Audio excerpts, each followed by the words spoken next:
Halo teman-teman semua, di video ini Mimin akan mencoba untuk membawakan alur cerita Wudong Qiankun versi novelnya. Buat kalian semua yang penasaran dengan kelanjutan perjalanan Lindong, kalian bisa mengikuti spoilernya di sini. Dan buat kalian yang suka dengan alur cerita Wudong Qiankun di sini, like video ini dan subscribe channel Mimin ya. Berikut ini sekilas level kultivasi di Donghua ini. Oke, kita mulai ya. Pegunungan Guntur sangat luas. Samar-samar, serangkaian geraman hewan ganas bergema keluar dari dalam hutan. Dalam radius beberapa ribu mil, Pegunungan Guntur adalah tempat yang cukup terkenal. Tidak hanya ada banyak binatang iblis di dalamnya, bahkan ada binatang-binatang setara dengan tahap nirvana di wilayah terdalam. Oleh karena itu, ini adalah area terlarang bagi banyak orang, dan biasanya hampir tidak ada orang yang berani masuk ke zona terlarang ini. Namun, hari ini bukan hari biasa. Tak terhitung orang mengerumuni pegunungan seperti belalang. Oleh karena itu, pegunungan besar dan luas ini langsung menjadi sangat bising dan kacau. Demonic Beast di medan perang kuno sangat ganas, dan semua orang hari ini harus mengalami betapa buasnya mereka. Bahkan saat mereka menghadapi sejumlah besar manusia, masih ada binatang yang dengan sembrono menyerang kerumunan pada saat siang hari. Lindong dan yang lainnya tidak berada di depan kawanan. Sebaliknya, mereka berada di tengah-tengah. Oleh karena itu, meskipun mereka diserang oleh beberapa demonic beast di sepanjang jalan, mereka baik-baik saja. Binatang ini benar-benar sulit untuk ditangani, ucap Motei. Tinjunya melesat di udara, langsung membenturkan binatang menyeramkan yang keluar dari semak-semak. Cakar binatang merobek pakaiannya, sebelum akhirnya dipukul roboh. Lindong mengangkat kepalanya dan mengamati sekelilingnya. Suara perkelahian bisa terdengar di sekelilingnya, dan bau berdarah samar tersebar di pegunungan. Pemandangan ini menyebabkan matanya sedikit menyusut. Dia juga mengerti bahwa mereka sekarang masih berada di pinggiran pegunungan Guntur. Oleh karena itu, begitu mereka masuk lebih dalam, hambatan yang mereka hadapi pasti akan meningkat. Karena itu, tidak ada faksi biasa yang bisa menerobos masuk ke pegunungan Guntur ini sendirian. Ini hanya pemanasan belaka. Pertarungan sesungguhnya akan terjadi pada malam hari. Pada saat itu, jumlah total orang kemungkinan akan menyusut sepertiganya, ucap Tang Xuan melihat sekeliling. Nada suaranya agak serius, dan itu menunjukkan betapa mengerikannya tempat ini. Ketika mereka mendengar kata-katanya, hati beberapa orang bergidik. Malam tiba di medan perang kuno memiliki efek menahan kekuatan Yuan mereka, sementara binatang setan akan menjadi lebih buas. Biasanya dapat mengandalkan tembok kota untuk menahan serangan saat malam yang mengganggu. Namun, mereka sekarang jauh di dalam pegunungan, tempat di mana banyak binatang berkeliaran dengan bebas, tanpa perlindungan tembok kota. Mereka harus menggunakan tubuh fisik mereka untuk bertempur melawan demonic beast yang ganas ini. Wajah Motei serius ketika dia menganggukkan kepala. Segera dia berbalik untuk melihat Lindong, Tang Xuan dan sisanya sebelum dia berbicara. Saat malam turun, kami akan mendirikan camp dan formasi pertahanan lainnya. Bersama-sama kita akan bertahan dari binatang ini, ucap Motei. Tidak ada yang keberatan dengan saran Motei. Binatang iblis sangat buas pada malam hari dan tidak takut akan kematian. Tatapan Lindong menyapu sekitarnya. Meskipun ada beberapa faksi yang berasal dari kota yang, mereka tidak memiliki pikiran yang sama. Sebaliknya, mereka dibagi menjadi beberapa kelompok yang lebih kecil dan yang lebih besar. Dan kelompok Lindong hanya bisa dianggap biasa dalam hal kekuatan. Saudara Lindong, kita harus berhati-hati di malam hari. Meskipun binatang ini sangat sulit untuk dihadapi, aku juga takut seseorang mungkin berkomplot melawanmu, ucap Motei, tiba-tiba mendekati Lindong dan berkata dengan lembut. Ketika dia mendengar kata-kata ini, Lindong tertegun sejenak. Segera dia menganggukkan kepalanya sebelum berbalik untuk melihat ke kanan. Apakah itu disengaja atau tidak? Ternyata kelompok Jinmu cukup dekat dengan mereka. Pada saat yang sama, tatapan tajam diarahkan padanya, memungkinkan dia untuk memahami bahwa berdasarkan karakter Jinmu, dia tidak akan membiarkan mereka memiliki perjalanan yang damai. Setelah Motei berbicara, beberapa suara angin yang terbelah menggema di belakangnya. Setelah itu, Lindong segera melihat beberapa sosok melompat keluar dari belakangnya dengan cara yang sedikit mencolok. Namun, ketika melihat lencana di pakaian mereka, semuanya tanpa sadar memalingkan muka. Barisan yang tangguh, ada setidaknya 10 praktisi setengah langkah ke panggung nirvana. Kerajaan mana yang sangat kuat seperti itu? Ucap Lindong sedikit terkejut. Mereka adalah orang-orang dari Kekaisaran Yuan Agung, ucap Motei menatap dengan agak hormat pada sosok-sosok itu sebelum dia melanjutkan. Kekaisaran Yuan Agung dapat dianggap sebagai salah satu dari 2 faksi teratas di kota Yang. Mereka dulunya adalah kekaisaran peringkat tinggi, namun karena berbagai alasan mereka mulai menurun. Meskipun demikian, latar belakang mereka jauh melebihi dari kekaisaran-kekaisaran tingkat menengah biasa manapun. Ketika mendengar kata-kata itu, Lindong memiliki pemahaman yang cepat.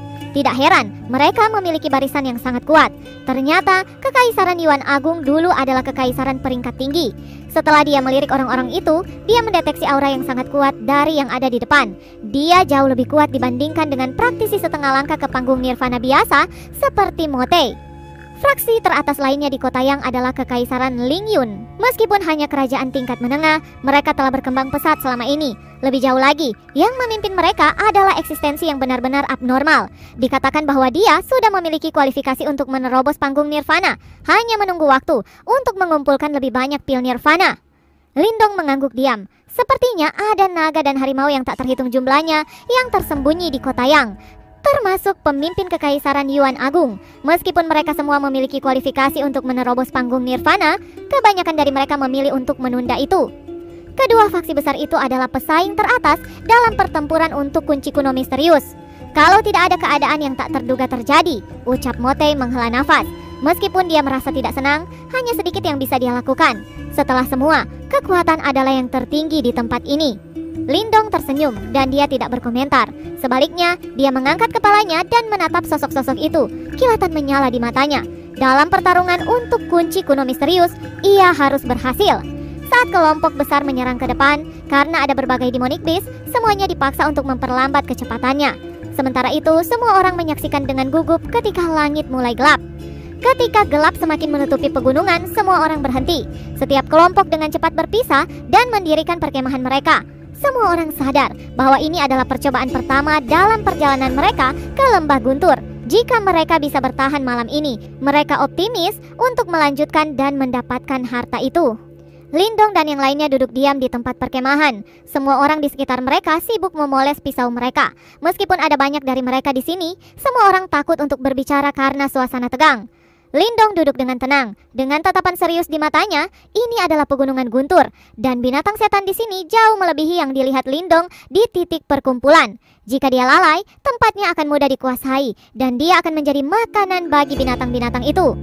Moling dan sisanya berkumpul di sekitar Lindong, sementara Little Flame dengan waspada menjaga daerah mereka. Ketika serangan gerombolan binatang datang, cobalah untuk menahannya sementara waktu. Saya akan mencoba meringankan beban semua orang, ucap Tang Xuan. Terima kasih, ucap Lindong tercengang. Segera dia menjawab sambil tersenyum. Padahal wanita ini tampak sedingin es di luar, namun dia memiliki hati yang cukup baik. Tang Xuan dengan santai menganggukkan kepalanya sebelum dia berbalik. Lindong tidak keberatan sama sekali. Matanya tertuju pada api unggun yang meninggi saat dia tiba-tiba menghembuskan nafas Ki putih. Dia bisa merasakan kekuatan Yuan di tubuhnya berangsur-angsur menjadi lamban. Matanya menyipit. Sepertinya malam segera menyebabkan auranya tertahan. Saat dia merasakan tekanan ini, tubuh Lindong menyentak dan Devouring Force dengan diam-diam mengalir di kulitnya, berubah menjadi guratan hitam terang di kulitnya. Berkat guratan hitam terang yang aneh ini, aura menekan yang muncul dari tanah segera menghilang. Seketika, senyum muncul di wajah Lindong. Ini adalah Devouring Cortical yang terbentuk menggunakan simbol leluhur melahapnya.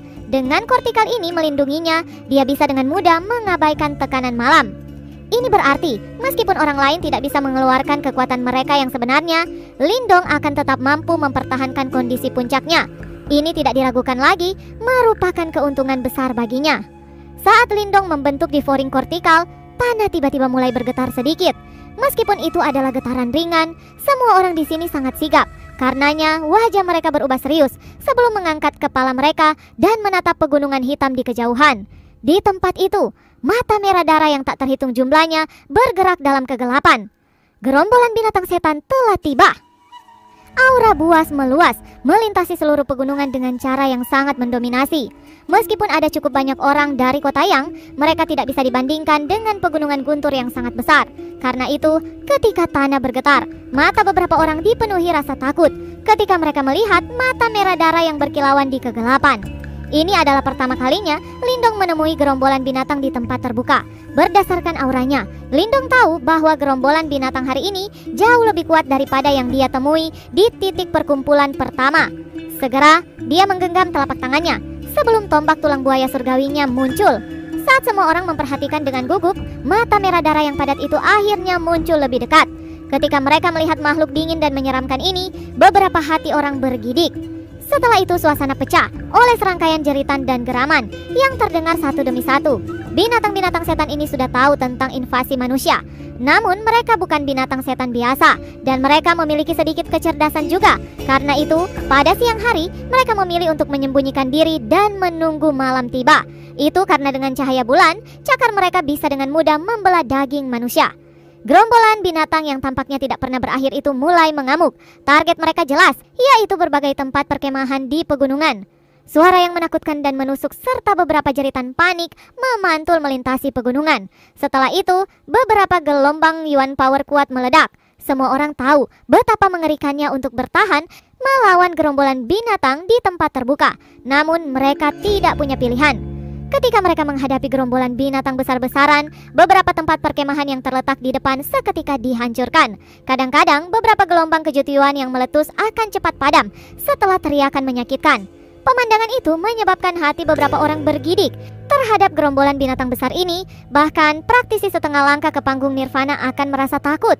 Namun, meskipun gerombolan binatang itu sangat besar, orang-orang dari kota yang tidak mudah mundur. Selanjutnya, masih banyak tempat perkemahan di belakang. Oleh karena itu, beberapa aliran gelombang Yuan Power tampaknya membentuk menjadi layar bersinar setinggi 1000 meter sebelum langsung bertabrakan dengan gerombolan binatang yang masuk. Seketika, binatang yang tak terhitung jumlahnya hancur berantakan dan ledakan hujan darah itu mengguncang binatang yang tersisa yang kemudian memecah mereka menjadi beberapa bagian. Sebelum binatang-binatang besar itu menyerang kembali tempat perkemahan yang berbeda-beda. Ketika mereka menghadapi serangan gencar dari gerombolan binatang, serangkaian raungan marah meletus di tempat perkemahan. Pisau-pisau dan pedang-pedang yang tangguh berkilauan. Sementara gelombang-gelombang kekuatan Yuan yang kuat menyapu bersih dan membantai beberapa binatang yang seperti baja. Ini adalah pertarungan nyata tanpa tembok kota. Jika mereka ingin selamat dari gerombolan binatang, mereka harus maju habis-habisan dan membela diri. Tang Xuan, Anda bertugas membela sisi utara. Liu Xuan, ambil sisi timur. Saya akan berada di sisi barat. Lindong, aku akan menyerahkan sisi selatan padamu. Jangan biarkan mereka menyerbu perkemahan atau kita semua akan mati. Ucap Motei sangat mengesankan. Dia mencengkram erat pedang hitam besar di tangannya, sementara dia menatap dengan kejam pada gerombolan binatang yang masuk. Pada saat yang sama, raungannya bergema di dalam perkemahan. Bahkan, tanpa dia memerintahkan mereka, semua orang di tempat perkemahan sudah bergerak dan menyebabkan seluruh tempat perkemahan kacau balau. Aliran Yuan Power yang kuat seperti layar bersinar karena menyelimuti seluruh perkemahan. Sosok Lindong melintas sebelum dia langsung muncul di sisi selatan tempat perkemahan. Dengan ekspresi serius di wajahnya, Moling dan sisanya dengan cepat mengikuti di belakangnya. Lindong tidak memiliki banyak pria di bawahnya. Oleh karena itu, Motei dan yang lainnya juga mengirim beberapa anggota mereka. Karena jika hanya berempat, mereka mungkin benar-benar tidak akan dapat mengamankan sisi selatan. Sama seperti Lindong mencapai sisi selatan, gerombolan binatang telah tiba di sana. Bersama dengan tekanan yang luar biasa, binatang-binatang mengerikan dan berdarah itu dengan ganas bentrok menyerang tempat perkemahan. Di bawah tatapan menakutkan dari kerumunan, seketika hati semua orang bergetar hebat. Untungnya, perkemahan mereka tidak runtuh. Sebagai gantinya, beberapa binatang-binatang dengan sekejap hancur akibat bentrokan ini. Jangan berhenti, serang! Segera geraman Motei yang dalam terdengar. Setelah itu, semua orang segera melepaskan serangan mereka yang telah mereka siapkan. Dengan demikian, semua binatang-binatang di dekatnya langsung dihancurkan. Namun, ini bukan pukulan yang signifikan bagi gerombolan binatang yang jumlahnya sepertinya tidak berakhir. Oleh karena itu, sebelum kerumunan sempat merayakannya, mereka segera melihat sebuah gelombang binatang mengerumuni mereka lagi.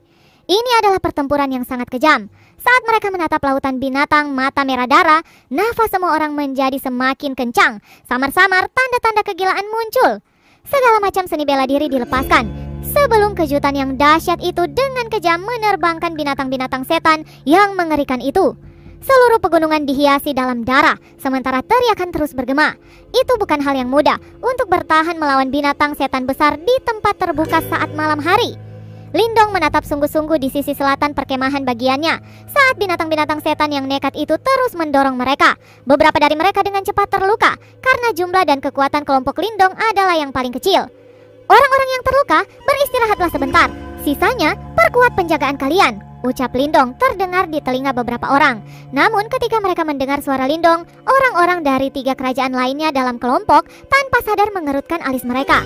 Jika mereka istirahat, bisakah mereka mengandalkan hanya 4 dari mereka untuk menahan binatang-binatang itu? Saat pikiran ini terlintas di benak mereka, tiba-tiba sesosok melompat keluar dari tempat perkemahan sebelum dia muncul di luar area perkemahan. Setelah itu, tombak tulang di tangannya dengan solid menghentak tanah sebelum aura yang sangat dahsyat menyapu. Bahkan ini menyebabkan beberapa binatang setan yang datang tersandung sebelum mereka sekali lagi maju pada Lindong dengan kecepatan yang lebih buas. Orang itu, ucap mereka melihat bahwa Lindong benar-benar berani keluar dari tempat perkemahan. Beberapa orang bahkan berseru kaget terhadap gerombolan binatang yang menakutkan. Bahkan, praktisi setengah langkah ke panggung Nirvana tidak berani untuk keluar. Oleh karena itu, bukankah Lindong seperti mencari kematian? Namun Lindong memilih untuk mengabaikan tatapan tidak percaya mereka. Sebaliknya, dia menatap dingin pada gerombolan binatang yang masuk. Sebelum dia menyentakkan lengannya, segera ia mengukir banyak bayangan tombak tulang buaya surgawinya. Setiap kali bayangan muncul, satu binatang akan hancur. Setelah itu, Lindong menyentak tombaknya sebelum aliran Devouring Force muncul dan melahap kristal binatang itu dan disempurnakan ke dalam aliran Nirvana Ki yang menyatu ke dalam tubuhnya. Berkat serangannya yang kuat, setiap binatang dalam radius 10 meter dari Lindong langsung dibantai. Namun segera itu dipenuhi kembali dengan binatang-binatang baru yang masuk. Meskipun demikian, melawan kawanan binatang setan yang tak pernah berakhir ini, mata Lindong menjadi semakin gemilang. Sementara itu, gelombang kejut terus-menerus meletus dari tombak tulang di tangannya. Tindakan Lindong segera menunjukkan betapa kuatnya dia. 3 anggota kerajaan lainnya dalam kelompoknya yang awalnya menatapnya juga merasakan tekanan besar itu. Segera wajah mereka berubah serius. Semua orang tahu betapa menakutkannya binatang-binatang ini di malam hari.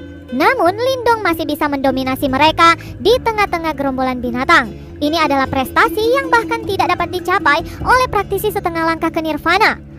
Ketika mereka mendeteksi arah keributan itu, Motei, Tang Xuan, dan Liu Xuan yang bertarung dengan pahit berbalik melirik Lindong. Segera mata mereka menyusut.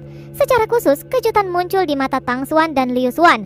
Saat ini, mereka akhirnya percaya rumor pertarungan Lindong dan Jinmu itu. Lindong jauh di dalam gerombolan binatang. Saat dia mengayunkan tombaknya, binatang-binatang yang tak terhitung jumlahnya segera jatuh di kakinya. Setelah itu, matanya berpaling untuk melihat ke belakang gerombolan binatang lainnya. Di tempat itu, dia bisa merasakan getaran yang sangat kuat. Dia tahu itu akan menjadi faktor penentu dalam pertarungan ini. Retak tiba-tiba muncul di gerombolan binatang. Sama seperti beberapa orang menarik nafas lega, wajah mereka segera berubah suram seketika. Itu karena mereka melihat beberapa binatang setan yang tampak besar dan kuno perlahan muncul dari kegelapan. Ada aura yang sangat kuat tanpa batas pada binatang-binatang ini. Getaran itu cukup untuk menyaingi seorang praktisi setengah langkah ke Nirvana. Di bawah penerangan api perkemahan, wajah beberapa orang berubah jauh lebih pucat dan membeku. Bersambung. Lanjut ke part selanjutnya ya. Terima kasih buat kalian yang sudah mengikuti ceritanya dari awal. Don't forget to like and subscribe. See you guys. Dadah, bye-bye.